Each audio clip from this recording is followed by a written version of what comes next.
Bonjour à tous et bienvenue dans cet épisode des Jeunes d'aujourd'hui. Nous allons parler des voyages et le fait de vivre à l'étranger et d'entamer une vie à l'étranger. Et pour parler de ce sujet, aujourd'hui, j'ai l'honneur d'accueillir Valérie. Bonjour. Valérie qui a travaillé 30 ans dans le tourisme, qui a beaucoup voyagé dans beaucoup de pays, donc on va pouvoir parler de ça avec elle.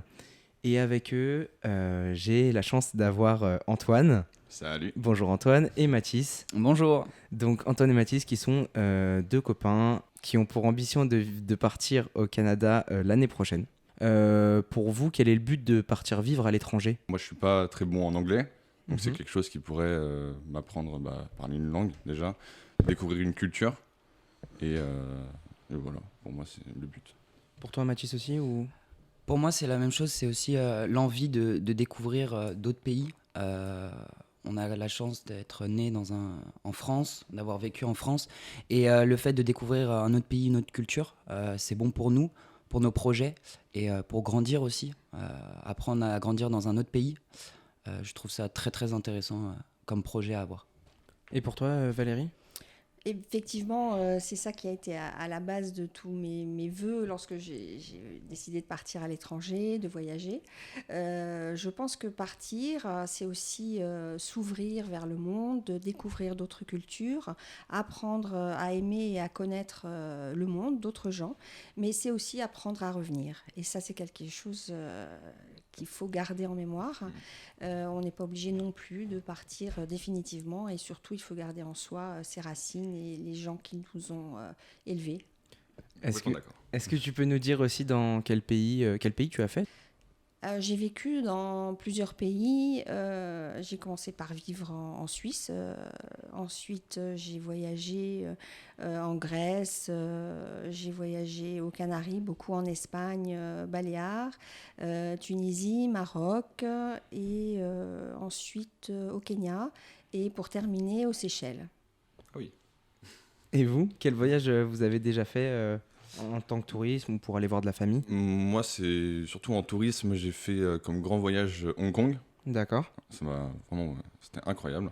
Hong Kong, New York et le Maroc, et c'est tout. Et toi Mathis ? Alors moi, j'ai cette grande chance depuis tout petit de énormément voyager. J'ai fait beaucoup de pays du continent américain, beaucoup en Europe, au Moyen-Orient aussi. Je ne vais pas tous les citer parce que j'en ai énormément à mon actif. Après, j'ai aussi cette chance d'avoir un père qui habite à l'étranger, plus particulièrement en Islande.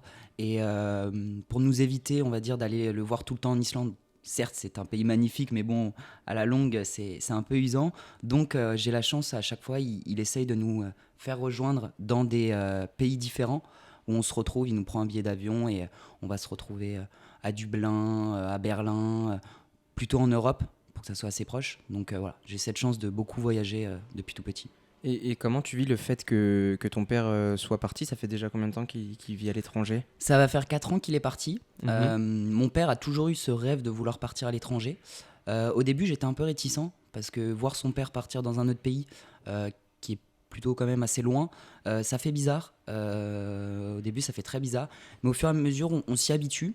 Et avec toutes les nouvelles technologies pour communiquer aujourd'hui, c'est simple de garder contact et chaque rencontre est encore meilleure au fur et à mesure.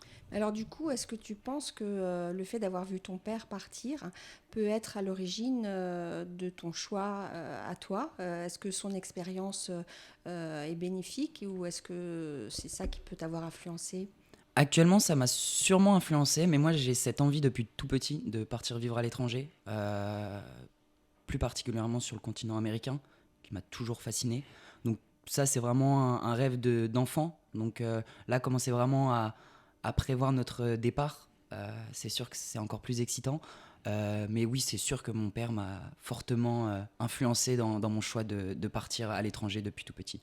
Pourquoi ce choix ? Pourquoi maintenant ? Pourquoi à deux ? Pourquoi le Canada ? Parce que c'est le pays que vous voulez rejoindre. Parce que le Canada, moi, ça a toujours été un pays où j'ai eu envie d'y aller, en fait. Et c'est un projet qu'on a avec Mathis depuis maintenant à peu près 1 an. Et c'est l'endroit où on veut aller. parce que c'est encore un peu français et anglais là-bas. Donc pour moi, pour pouvoir me débrouiller dans un travail, je pourrais quand même parler en français pour m'en sortir finalement. Et aussi pouvoir parler ma langue, enfin parler l'anglais. Et toi, Mathis? Pourquoi le Canada? Parce que le Canada, c'est donc un pays qui reste francophone de base, mais avec un côté un peu à l'américaine. Et moi, c'est vraiment ça que j'adore et c'est vraiment ça que je recherche. Ce côté un peu, pas grandiose, mais voilà, le côté à l'américaine. Le rêve américain. Voilà, tout simplement. Donc, le commencer au Canada, le finir au Canada, pourquoi pas. Ne pas le finir au Canada, on ne sait pas. On ne sait pas ce que l'avenir nous réserve. Mais commencer au Canada, je pense que c'est un beau départ pour nous, pour un pays étranger. Enfin, on dit souvent d'ailleurs qu'on a des amis québécois, j'ai des amis québécois, ils disent qu'en fait qu'au Québec, c'est juste des Américains qui parlent français, quoi. C'est vraiment ça. C'est vrai qu'il y a cette double, on va dire, nationalité où il y a toujours ce côté vraiment américain qui bouge pas, avec le même mode de vie, la langue, les bidons XXL dans les supermarchés, pareil qu'aux États-Unis, et il y a ce côté qui reste un petit peu français. Je pense que ça peut vous rassurer aussi un peu de partir sans trop partir, d'avoir toujours des racines et un peu des repères, on va dire, au niveau de la langue en tout cas. Idéalement, si ça avait pu se faire, on serait parti dans une ville complètement anglophone pour vraiment se dépayser totalement. Mais au vu de nos capacités en anglais, on a quand même envie de partir du coup plus vers Montréal pour commencer, pour avoir ce côté justement un peu plus rassurant. Et après, par la suite, l'anglais, je pense qu'une fois qu'on est sur place et qu'on se retrouve face à nous-mêmes, on doit le pratiquer. Donc je pense que c'est grâce à ça qu'on s'améliorera. Et par la suite, pourquoi pas bouger dans d'autres villes qui seront plus anglophones, tout simplement. Valérie, est-ce que tu penses que tu voulais peut-être rajouter quelque chose?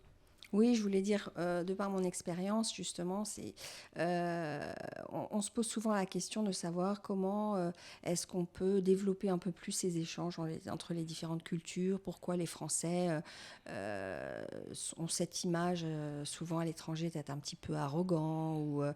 Mais en fait, le gros problème qu'on a en France, c'est que les gens parlent très très mal anglais. Alors c'est pas le seul pays en Europe qui soit dans ce cas. Les Italiens parlent plus facilement français que anglais, mais c'est vraiment un problème assez important pour notre pays parce qu'on on entend souvent des Français un peu franchouillards, comme on dit, qui rentrent de vacances et qui disent ah oui, on est allé là. Mais alors qu'est-ce qu'on a mal mangé? Bon, c'est le truc de base. C'est vrai que, en général, la plupart du temps, les gens sont ont un peu l'esprit fermé et le fait de parler d'autres langues, c'est déjà faire un pas vers tout ce qui est ouverture d'esprit, ouverture vers le monde. Et alors, bon, on a plus ou moins des compétences dans les langues, mais on n'est pas dans un pays où on nous aide spécialement à parler anglais. Moi, j'ai vu des pays du nord de l'Europe, par exemple en Hollande. Je sais que les films sont systématiquement en version française, à la télé, je parle, en version française, sous-titrée dans la langue du pays. Donc les mômes, dès qu'ils regardent, je ne sais pas quelle émission pour enfants et même en grandissant, ils ont cette sonorité-là, ce truc dans l'oreille dès le départ, et c'est extrêmement important. Et ça fait partie justement des barrières ou des difficultés que les Français rencontrent, qu'on rencontre parce que je suis française aussi, qui font qu'on a cette image d'abord de pays qui n'est pas très accueillant pour les étrangers, d'arrogance, et puis surtout qu'on n'est pas très très ouvert vers l'extérieur parce qu'on pense que notre pays c'est le plus beau du monde alors qu'il y a des tas de choses à voir à l'extérieur. Le français est mal vu aussi à l'étranger. C'est quand il arrive dans un endroit, même en France, dans certaines provinces, le parisien, et aussi le français dans le monde entier est mal vu. Oui, ça dépend des pays, ça dépend des endroits. On ne peut pas non plus complètement généraliser. De manière générale, moi qui ai travaillé quand même longtemps dans le tourisme, on peut dire que le tourisme de masse, c'est quelque chose qui développe ce manque de relation entre le pays qui accueille et le touriste. J'ai vu dans des endroits des stations balnéaires entièrement construites pour des Allemands, au fin fond de l'Espagne par exemple, où il y a des bars à bière, d'autres endroits où c'est des Anglais et c'est des pubs. Enfin, on adapte un petit peu le tourisme en question au pays, aux gens qui viennent. Donc, les Français sont pas plus mal vus que d'autres. Simplement, peut-être qu'ils ont un pouvoir d'achat un peu moindre que les Allemands. Donc, on n'a pas forcément, on les reçoit un peu différemment. Et est-ce que tu penses que cette démocratisation du rêve, de la vie ailleurs qu'en France ou que dans notre pays, c'est dû à notre génération, à notre jeunesse, ou est-ce que c'est quelque chose qui a toujours été? On peut faire une réponse de Normand pour utiliser une expression un peu de ma génération. Il y a du pour et du contre. Je pense que on a toujours, je pense, rêvé d'un ailleurs. Il faut faire la différence entre l'image qu'on a, et ça, je pense que vous allez le vivre, les deux garçons. On a une image en tête. Et bon, alors on se fait un film un petit peu. Et en fait, la difficulté, c'est de confronter l'image qu'on a avec la réalité. Les gens qui viennent à Paris rêvent de voir la Tour Eiffel. Une fois que ils voient, elle est peut-être un peu moins haute qu'on attendait. Bon, pour répondre à la question, je pense on voyage pour différentes raisons. On a envie d'aller à l'étranger pour différentes raisons. Par curiosité, c'est la plupart du temps le cas. On peut avoir aussi envie de fuir quelque chose, consciemment ou inconsciemment. Fuir la guerre, fuir la pauvreté. On peut avoir envie de voyager par amour. On va suivre quelqu'un. On peut voyager par religion. Donc tout ça, c'est des raisons qui ont toujours existé dans l'histoire. Les croisades, ça a toujours existé. Mais de nos jours, les moyens de transport se développent, ça se démocratise, donc on a plus de facilité à voyager qu'avant. Maintenant, là, vous partez en Amérique. Il y avait des gens avant vous qui s'appelaient les pionniers, qui ont été chercher l'or. Donc, effectivement, on part toujours avec cette idée-là. Après, ce qu'on trouve sur place est souvent différent de ce que l'on attendait. Mais c'est ça, la magie du voyage. Maintenant, oui, effectivement, il y a Internet. Donc, on peut maintenant facilement, j'imagine que tu peux communiquer avec ton père en Islande facilement.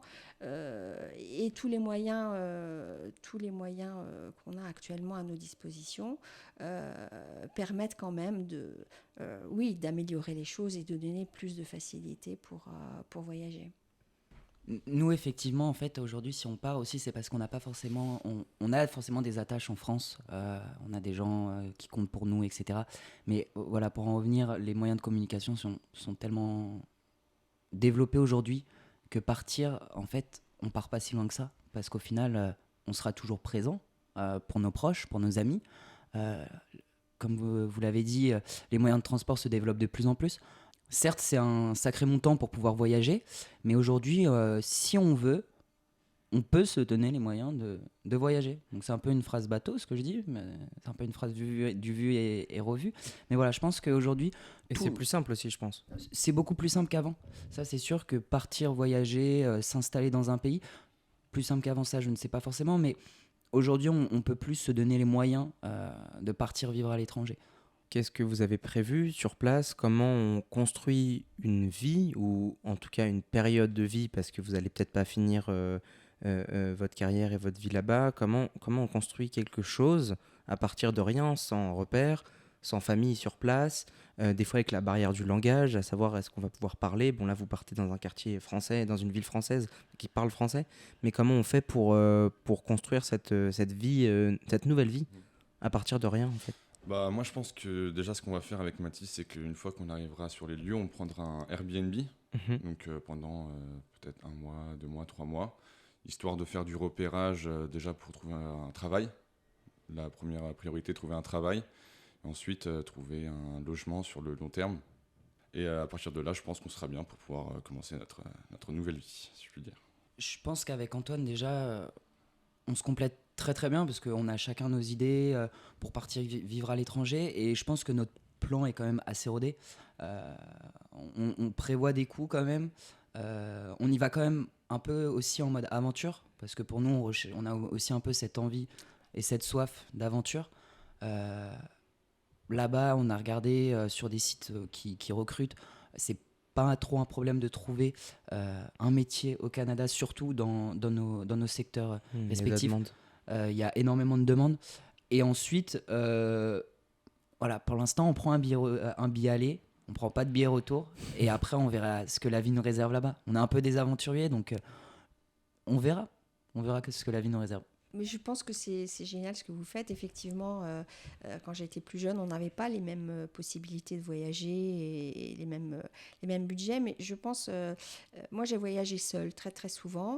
Alors il y a des gens qui voyagent seuls. Par choix, c'est-à-dire ils partent avec leur sac à dos et puis ils disent que comme ça, en étant seuls, ils vont pouvoir rencontrer plus facilement des gens localement, etc. Et moi, je n'étais pas forcément pour ça parce que je me suis trouvée quelquefois à vivre des choses, ressentir des émotions très très fortes. Au Kenya, je me souviens d'avoir été la première fois voir un safari dans un endroit extraordinaire, dans une tente, on entendait les animaux et au lever du soleil, on partait faire le safari. J'ai vu des scènes de chasse, des lions, des trucs vraiment qui, on se croit dans le film, quoi. On a l'impression d'être rentré dans le film.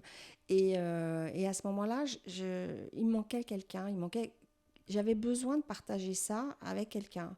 Et j'ai été très frustrée parce que là, je vous le raconte, mais en fait, j'aurais bien aimé ce jour-là avoir quelqu'un avec qui échanger. C'est comme aller au cinéma tout seul. Moi, je vais au cinéma, quand je ressors, j'ai bien besoin d'échanger un petit peu, dire, t'as vu, là, il jouait bien, là.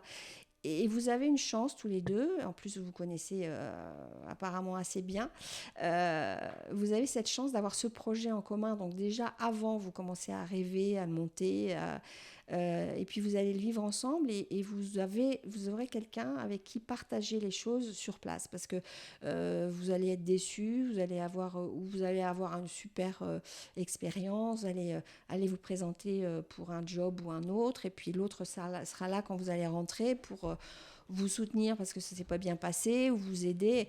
Et ça, c'est quelque chose, je pense, qui, enfin, à mon point de vue, est génial dans votre projet. On arrive aussi dans une période de notre vie où, certes, on est encore très jeune, on va avoir 21 ans cette année, mais avec tout ce qui se passe actuellement, je pense qu'on a besoin aussi de changer d'air. Moi, mes études, c'est bientôt terminé. Antoine aussi, c'est fini.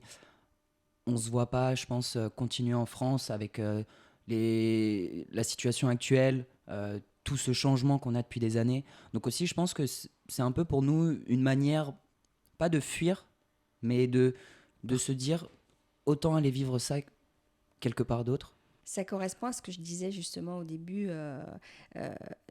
Voyager, bon, je dis c'est bien de voyager, en fait c'est pour revenir, mais aussi une fuite. On a dit les gens fuient la guerre, fuient des situations difficiles.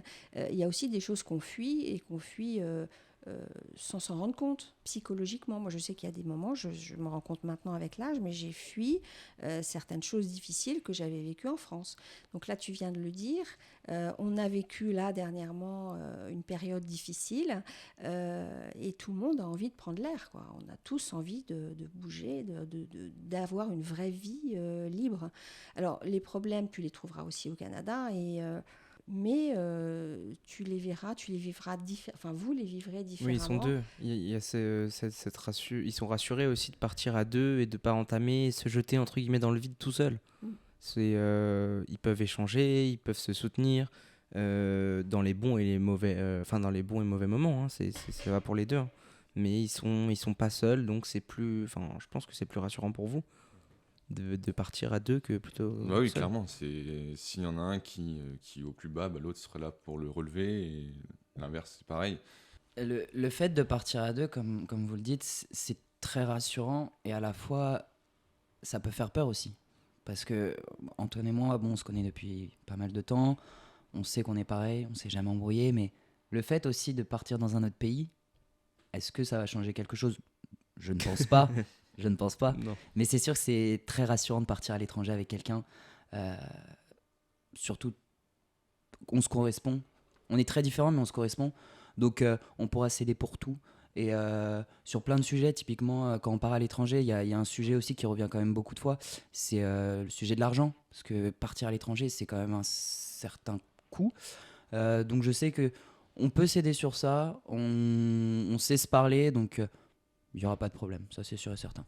Pour moi, je vois plus ce projet comme un projet, par exemple, une personne qui va lancer sa petite start-up ou quelque chose comme ça. On s'aide, on voit où on va, et selon ça, on s'adaptera. Et je pense qu'on tombera aussi forcément sur des jeunes de notre âge, dans la même situation de vous, que vous. Ouais. Donc on se fera forcément des amis, on trouvera peut-être aussi une copine. Et voilà, c'est aussi pour ça qu'on y va, pour découvrir des gens, d'autres cultures. Et d'échanger avec même des modes de vie aussi différents. Ouais, des modes de vie différents, ouais. Ce qui est important aussi, c'est de partager vraiment des choses. Par exemple, un repas, aller cuisiner, apprendre comment on fait telle ou telle recette. Enfin, des choses toutes bêtes de la vie de tous les jours. Mais c'est vraiment comme ça qu'on apprend à connaître un pays. Bon, on peut le connaître superficiellement en allant visiter il faut bien sûr visiter le pays en voyant les monuments et l'histoire, etc.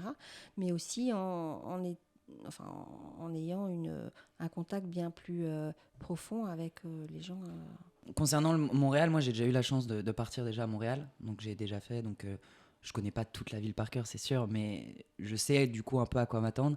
Et justement, vu qu'Antoine, lui, n'a jamais eu cette chance pour l'instant d'y aller, peut-être qu'avant de partir, en fait, on partirait peut-être une semaine ou 15 jours.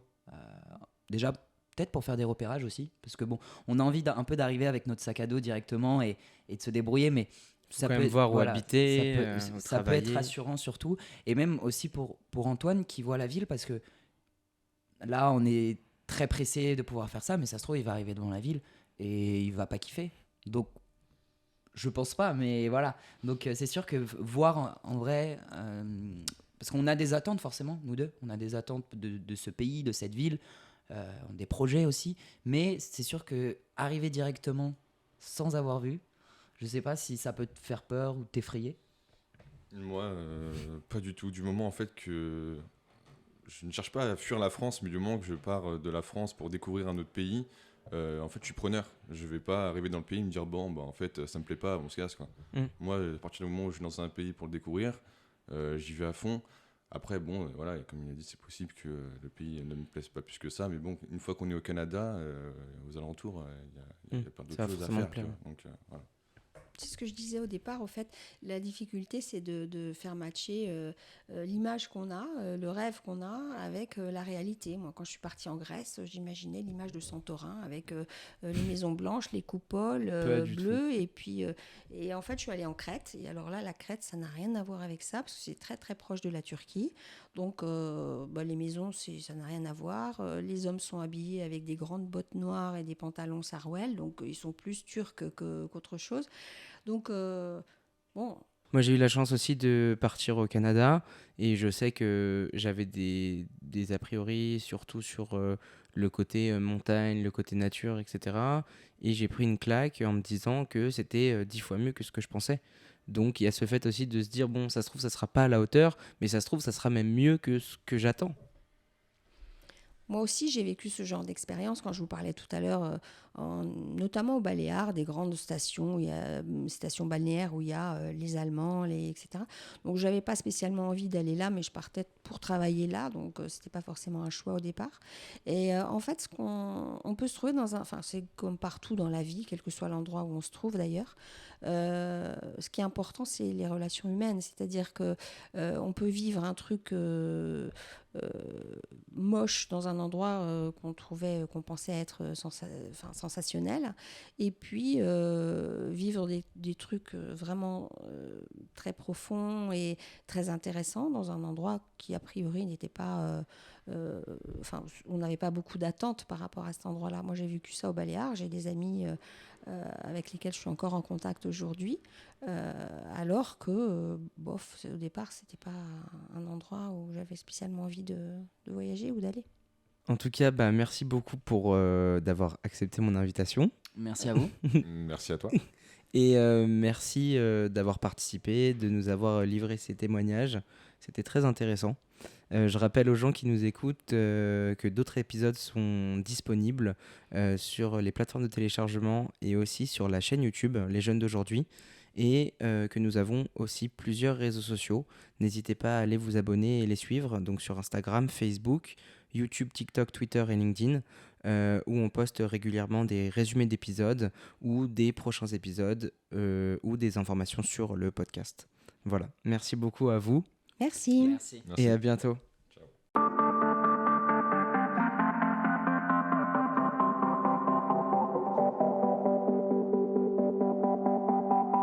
Les jeunes d'aujourd'hui.